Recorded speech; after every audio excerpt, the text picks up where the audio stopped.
I'm a part of this team. I'm a part of the University of Virginia, which I love. It's a great school. I would never consider going anywhere else. I mean, getting this education is by far the best education in my eyes that I can get and would ever want to get. And I love playing for a great football team that we have here. And in doing that, you know, I feel like every person has a job on this team, down from second string linemen to defensive backs. Everybody gets the team ready, and that's a part that a lot of fans don't see. It's really probably one of the most important parts of practice.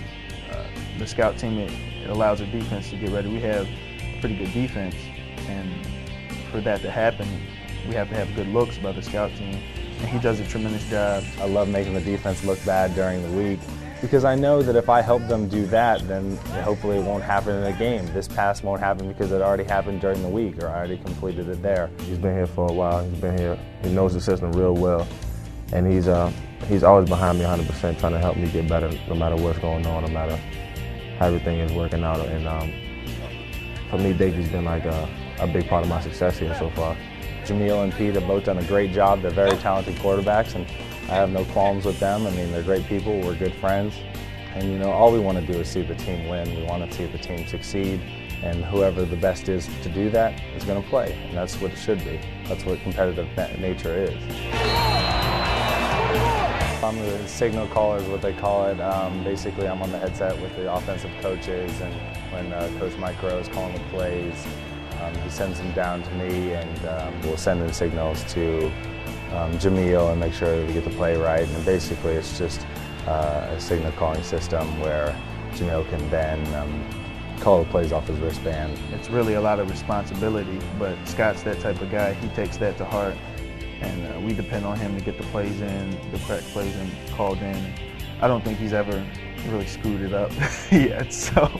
It's just good to have him there. He's just another coach. Everywhere I go, he's another coach, and I spend a lot of time with him.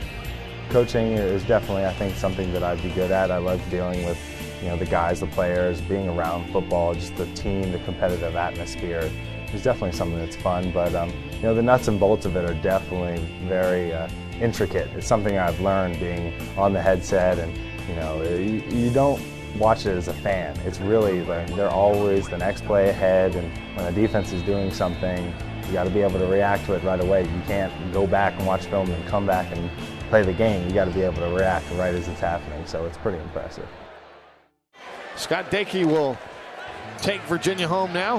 Finally getting into the pick game was really exciting for me. I'm on the headset, so I hear them talking, and I hear Coach Grove say to Coach Mike, what about putting Deke in for some snaps? And I'm on the headset and I'm listening, and I've got a big smile on my face and put my hands up in the air with a big thumbs up because Coach Mike's in the box. And he says that he saw me. He's like, all right, we can do that. And I got real excited, so it was really fun.